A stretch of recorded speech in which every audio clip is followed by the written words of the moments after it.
Assalamu alaikum, sir. Walaikum assalam. Hello Rabia, how are you? I'm fine, sir. Thank you, sir.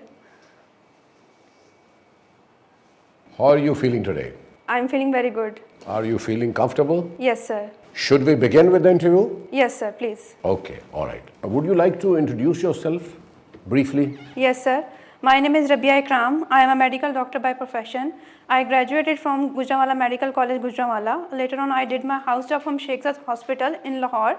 I have also worked as a demonstrator in Fatima Moria Medical College in biochemistry department. Later on, I worked as a medical officer in various private setup hospitals. I have worked as a ICU officer as well as I was in charge of private rooms and medical wards. And later on, I developed the interest of doing civil service exam, and I have cleared my written exam, and here I am. Okay. You have studied medical, you have done medical studies? Yes, sir. And now was to switch over to this civil service. Yes, sir. How did you get interested to switch over to this? Sir, when I was in my intermediate, I developed interest of reading books, newspapers, and got to know about the Pakistan affairs. Later on, when I was doing my MBBS, there was a bureaucrat who gave a lecture our students of medical college that there are issues related to medical health as well as various issues present in Pakistan. So I got to know that there is not only medical field but also there are other sectors as well. So from this I got interested, and later on I got to study more, and I took this path. Okay, that's interesting, and that makes me think that you are alive to your environment. Thank you, sir. Think about the systems as well and the issues Yes, sir. we are faced with. You had opted for this political science. Yes, sir. How Pakistan is constitutionally, constructed? How we are constitutionally and politically structured? Yes, sir. Pakistan's system has been divided into, there is a separation of power present here, and Pakistan system has been divided into administrative department as well as the legislative branch as well as the judiciary branch. Let me make it more specific. Yes, sir. I mean, how constitutionally our government, our country, our state is structured, how we are formulated, yes, how we have constructed ourselves as a government, as a nation, as per Constitution of 1973. That's my question. Yes, sir, I have got it now. Sir, we are a federal republic, Islamic republic, and we have a parliamentary form of government here, where the head of the state is our president, whereas the head of the government is a prime minister. We have used the word Islamic Republic of Pakistan. Have you ever thought what does mean republic? I mean, what does it mean, and what are its connotations? Yes, sir. As far as I know, republic means that a state or a system that represents the people, that the people of a certain state will have the ultimate power in all the systems and all the says of the government affairs. So that is why it is said that Pakistan is going to be a republic and Pakistan is a republic state. Okay. Now, we have had a system whereby we had the political governments, then we had the military rulers, and still political scenario or the future is not very clear. What makes you think that why we have gone into political hiccups and interruptions and our system broke down many times? What are the major causes of that? Yes, sir. As far as my understanding is there that from the start we were unable to formulate a proper constitution in our primary years. We took a long time to formulate a proper constitution. Then there we had the issues of interprovincial relations, and there was a crisis how the state, how the federal and the province relations are going to be. As we know that there were two wings of Pakistan, east wing and the west wing. So there were some tussle present according to the relation and the representation of the population in this regard. Secondly, I think that unfortunately Pakistan has been subjected to multiple forms of and multiple times the military rule. So this is the reason that we are not in part of a proper or a true form of a parliamentary form of government. There have been many amendments to the constitution done where sometimes presidential form of government comes and sometimes the parliamentary form of government comes. So I think this is the reason. Economically, we have not performed well as a nation, and we have been facing a lot of problems, and we have been facing economic difficulties. Still we are facing very severe economic crunch and difficulties. Although we are aware of our problems, First, tell me what are the major problems and how can we come out of it? My question is, pertaining to the current scenario or the current problem we are faced with. Yes, sir. In the economic sector, we have seen that due to upheaval and the political instability, we have seen that political and the fiscal policies have not been transferred to the next government. Whenever the new government comes, it brings about a new form of fiscal or the monetary policy. Second reason is that we still do not have a proper form of export process in the country. We do not have a specific type of or a substantial amount of exports in the international market. That is why this is the reason that we have been subjected to the foreign aid in the form of IMF programs and various bailout packages.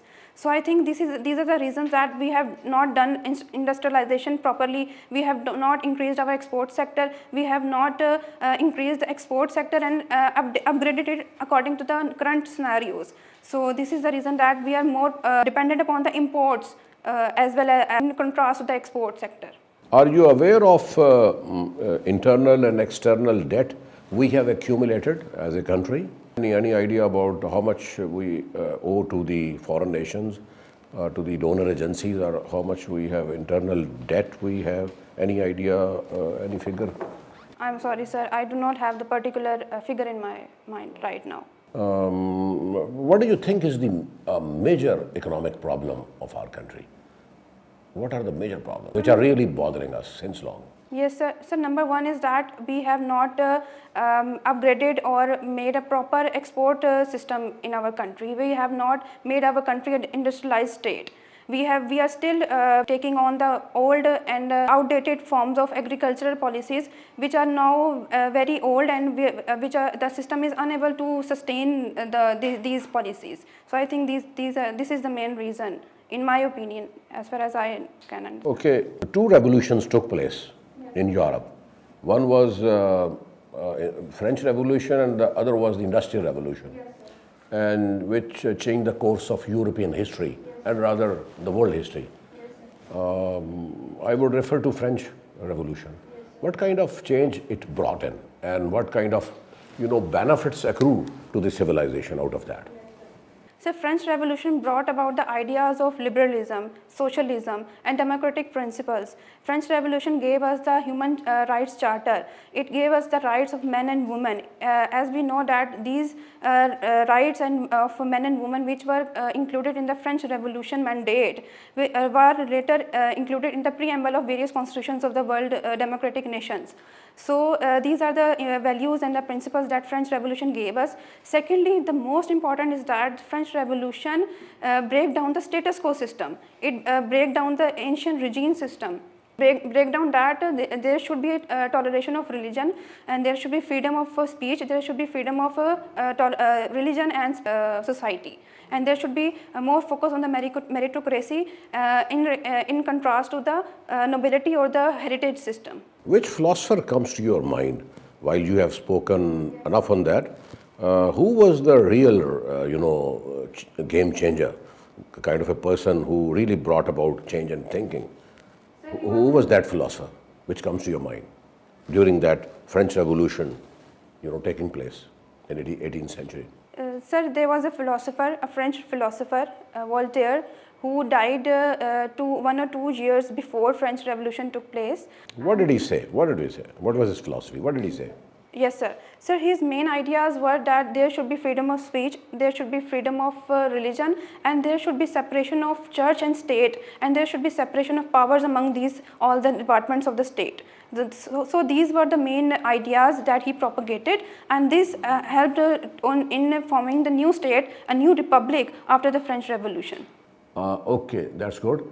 I mean, can you correlate French Revolution and the contribution of Voltaire, then followed by Rousseau, Hobbes, Locke, who changed the overall political philosophy, relate with our country over here? What kind of a country we are? What kind of constitution we are following?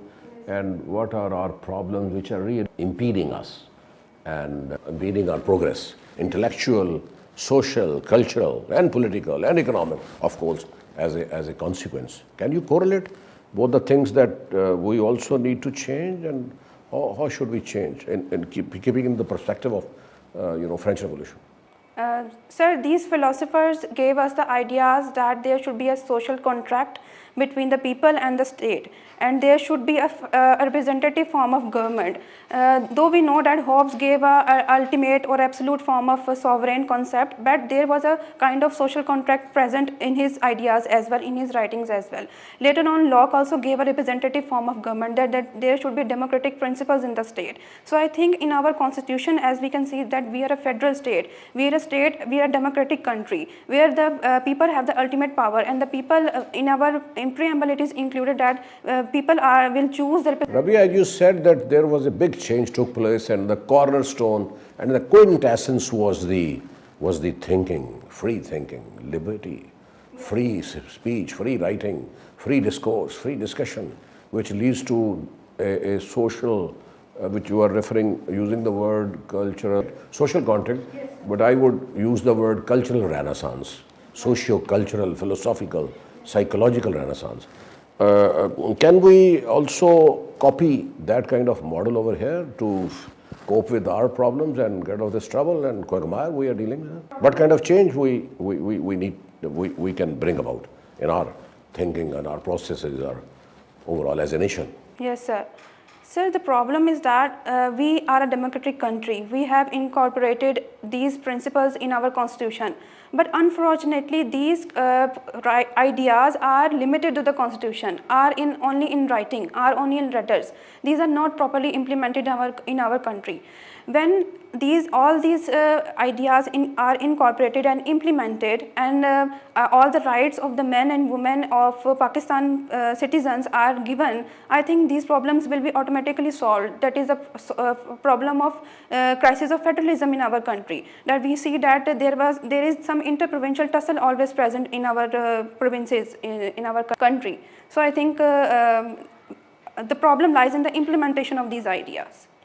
Okay. We have these gender equality issues. It is across the world, everywhere, even in the very developed countries. It is there, but we have that kind of sphere manifestations over here. The way we practice, the way we implement, the way we perceive, the way we behave, and the way we take it as a nation. So, what do you think? How can we resolve our these equities or inequalities in terms of gender? Because it has been your subject as well. Yes, sir. Sir, we have very good laws and acts present which provide us proper representation of women in education, proper representation in political life, in social issues as well. But as I have said before, that the problem lies in the implementation of these ideas, these acts, and these. What impede its implementation? What are those bottlenecks? What is holding that? What is holding that to take place? So number one is, in my opinion, number one is that the patriarchal mindset of our society that impedes the gender inequality phenomena, that men are still considered to be very superior, and a normal family normal family would dream of a son rather than a daughter who will bring about many changes in their lives. So I think this mindset which is hampering us today, right now. And how change would take place? By taking what kind of measures we can change that kind of mindset or the thinking will change, bring about a change. Which would be how would we can do that? Yes, what to improve it? What is needed?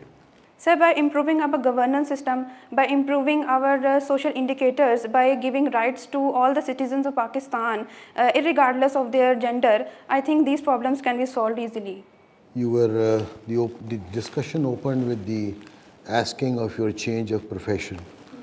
You are a student of political science. So in the overarching Aristotelian theory of golden mean, how do you explain the change that you have had from one profession to the another?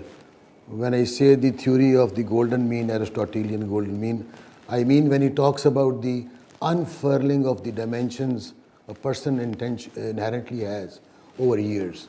So how would you explain that, your change into that, being a student of political science? Yes, sir. Sir, taking in account Aristotle's ideas of this theory, that I would say that when a person grows or passes through the phases of life, not only his intellectual mindset, intellectual abilities as well as physical abilities enhances. So he comes to know that what are his limitations, what more he can do for himself as well as the society. So I think these are the changes that has taken me pondered. I have pondered upon this to switch my career from medical to the civil service side. So do I conclude from your utterances that you do not agree with the Platonic station of life theory? So I would partially agree with him. With that theory also? Yes, sir. So where do you stand when you are on two ships? Sir, I would say that I have achieved what I have dreamt and what I aspired, but I am still in the process of achieving more and more. So I think this is my opinion. Okay. You had talked about Voltaire. Was he a devout Christian and he died as an atheist? Why? So because he was very apprehensive of how the church. You had talked about Voltaire. Was he a devout Christian and he died as an atheist? Why? So because he was very apprehensive of how the church took the lands of the people and how church was propagating the ideas of Christianity at that time. He was very apprehensive and very critical of the principles of church and the whole Christianity. Do you recall any devastating experience of his life which caused him to say and utter and write what finally developed into the Renaissance? I'm sorry, sir. Okay. Ma'am, the Islamic laws, it is alleged that they discriminate against women. Do you agree with this assertion?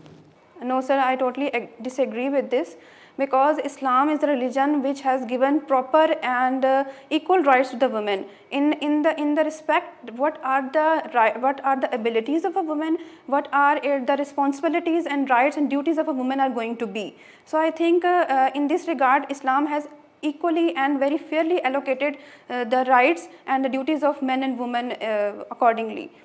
As we see that it is alleged that women are given less share in inheritance, whereas men are given more share. But on the other side, we have to see that women are given less responsibility and men are given more responsibility to earn the money and to fulfill all the needs of the household. So I think this is the main reason that the society alleged, or the other side of the view alleged that Islam is unfair to the women. Okay. Do you agree that men and women may have the same intellect? Yes, sir. Do you agree with that? As far as the five senses are concerned, men and women are the same? Yes, sir. So, Islam says that a woman's witness is half. Yes, sir. Isn't it discrimination? A girl gets half of the share in the inheritance. Isn't it discrimination? There are laws in Islam which differentiate between a wife who has borne a child and a wife who hasn't. Yes, sir. And there's a lot of difference in those laws. Yes, sir. So isn't it discriminatory? And if it is discriminatory and you are okay with it, then why do you eulogize and appreciate Voltaire and the Renaissance, which spoke against all this? Sir, I eulogize Voltaire as far as his ideas of freedom of speech and freedom of religion is concerned. He talked about women's rights also. Yes, sir, I do not agree with Voltaire in this particular aspect.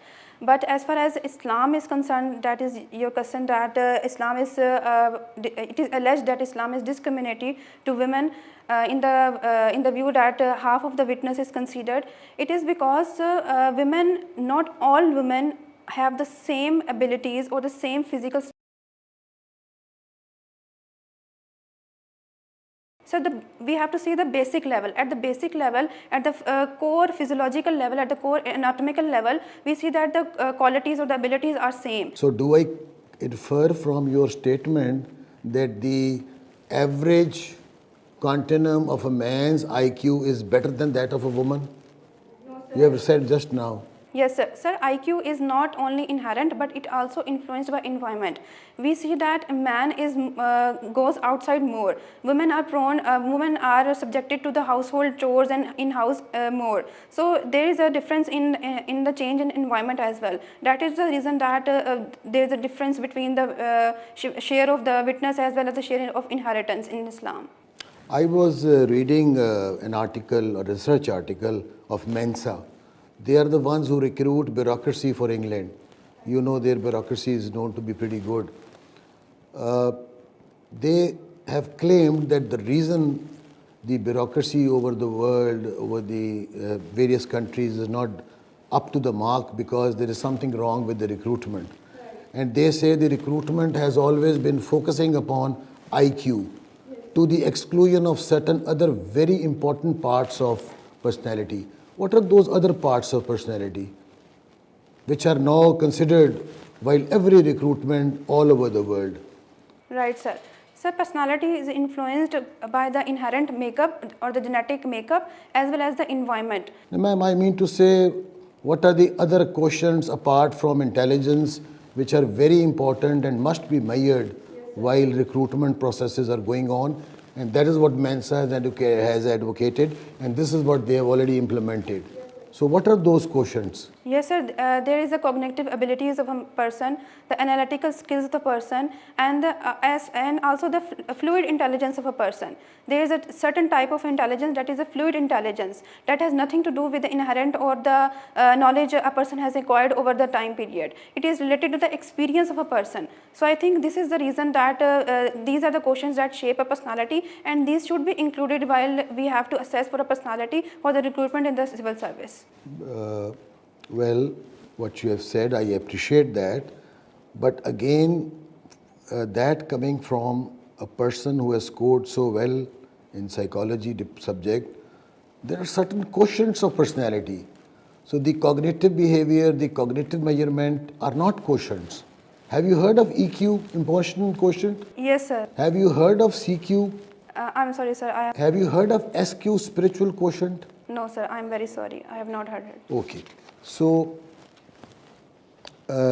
what are the UNESCO heritage, World Heritage sites in Pakistan? Could you name a few?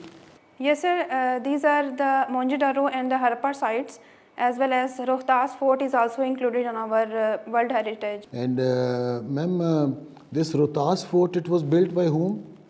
I'm sorry, sir. I do not recall at the moment. And why was it built? I'm very sorry, sir. Okay. So Sher Shah Suri was a person in the history. Right. He had built the Rohtas Fort. Thank you, sir, for adding to my knowledge. Thank you, ma'am. There are theories of separation of powers. Could you contextualize them with reference to Pakistan? Yes, sir. Sir, theory of separation of powers was originally given by Montesquieu. He was a Western philosopher. He gave that the three branches of the state should be divided and their powers should be separated from each other, and all the three tiers of the government should rather act as a check and balance on each other. So I think the three tiers of the state are judiciary, legislative branch and the administrative branch. And Pakistan has the same model, whereas Pakistan has a legislative branch in the form of the National Assembly and the provincial assemblies, and the judiciary, we have the High Court and the Supreme Court system, and the establishment branch or the... And how is the theory of separation of powers performing itself in Pakistan? So unfortunately, there has been era when Pakistan has been subjected to the military rule, where these separation of powers has not been properly implemented, and there has been the interference in the internal affairs of various departments. Thank you. Thank you, sir. Thank you very much, sir. Okay, Rabia. Yes, sir. Rabia, what is the meaning of your name? So my name is Arabic name, and its meaning is spring season. Spring season. So, what is the historical importance of your name?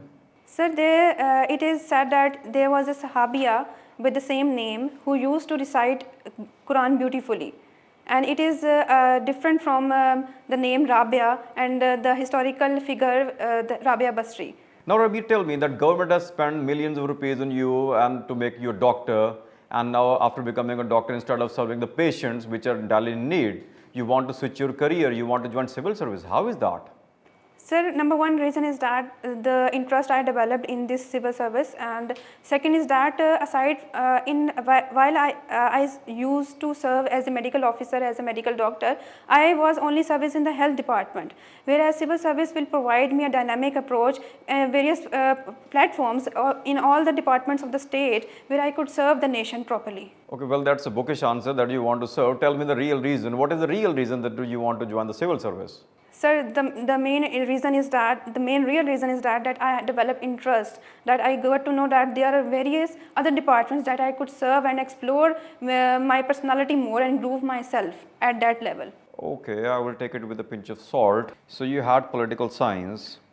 Can you tell me who is Machiavelli of the subcontinent? Sir, as far as I can remember, Chandragupta is known as... No, it was his advisor. Basically. Yes, sir. I'm sorry, sir. If you allow me to say more, that it was Chanakya who was his name known as the Machiavelli of subcontinent. Yes, Chanakya Kautilya. Instead, Machiavelli should have been known as Chanakya Kautilya of the West. So it is otherwise. Okay, he wrote a book. Chanakya Kautilya wrote a book, which makes a good comparison between the Machiavelli's prince. What is the name of the book? So the name of the book was Arthashastra. Arthashastra. What is it about? I'm sorry, sir. I do not know what it's about. Okay. What is allegory of cave given by Plato? So allegory of cave given by Plato is a concept defining various aspects of a society and how a person perceives while living in a cave, and while how he sees the world. So it is a allegory used to describe the environment and describe the various perception of reality and expectations from a person's mind. Okay, Rabia, you had European history. Tell me, what is the difference between the eras of Renaissance and Enlightenment? Yes, sir. Renaissance came before Enlightenment, and it was a movement that addressed various medieval or the Greek era structures of the ideas of beauty or the art or literature were incorporated again. These were incorporated again in literature and arts. Whereas Enlightenment was a period of educational reform, of religious upheaval reforms. It was a period that there was propagated the ideas of separation of church and state and the freedom of religion and expression. So in this era, various philosophers and scientists came, and then if you allow me to say more, that most important is Isaac Newton, who belonged to the Enlightenment era. Okay. There are two places in the Europe, St. Helena and Elba. Yes, what is the importance of these places? Sir, St. Elba is the place. St. Helena. St. Helena and Elba, there are two places. Right, sir. So Elba is the place at which Napoleon Bonaparte, when he was defeated, he was imprisoned there and he died there. He died in Elba or St. Helena? I'm sorry, sir, I have mixed the two and I have... Okay, you need to read upon that. Okay. Tell me about unification of Italy. Yes, sir. So unification of Italy was a remarkable event in the European affairs, and Italy at that time was a mixture of various smaller states, and with the help of various leaders and the kings and the Count Cavour and the various secret organizations and the military and guerrilla activities, it was united in a single nation. Okay. Rabia, who coined the term international law? Jeremy Bentham coined the term international. Jeremy Bentham. And who is the father of international law? Father of international law is Hugo Grotius. Hugo Grotius. Okay. Let's come to psychology now.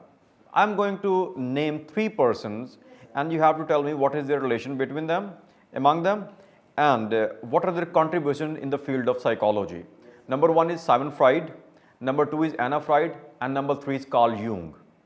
Sir, all three belong to the psychoanalytic group of psychology, same school of thought. And Anna Freud was the daughter of Sigmund Freud. Sigmund Freud gave the theory of a psychosexual development of a man, of a child, and whereas Anna Freud gave the theory of interpretation of various mind of a children, and that a person has different defense mechanisms, that it helps that person to cope with the reality or the unexpected situation. Whereas Carl Jung gave a little, he deviated a little bit from the psychosexual theory of Sigmund Freud, and he gave a social view and a social touch to it. So these are the differences. In one of your answers, you said that we are economically down because we are having less exports and more imports. Now you tell me that how can we improve our exports, or we can compete in the market internationally when China is having the dumping policy? They are making so much products on very competitive prices, that how can we compete with them? Sir, in my opinion, first we have to look for ourselves, we have to fend for ourselves.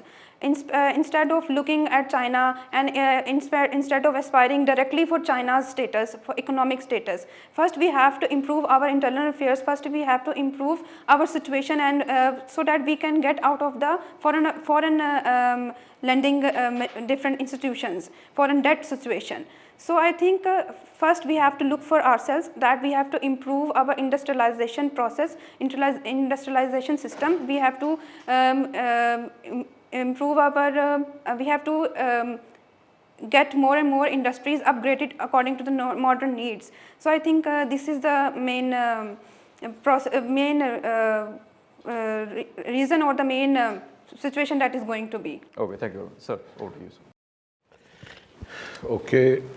All right, Rabia, you have fared well, and wish you the best of luck. Thank you, sir.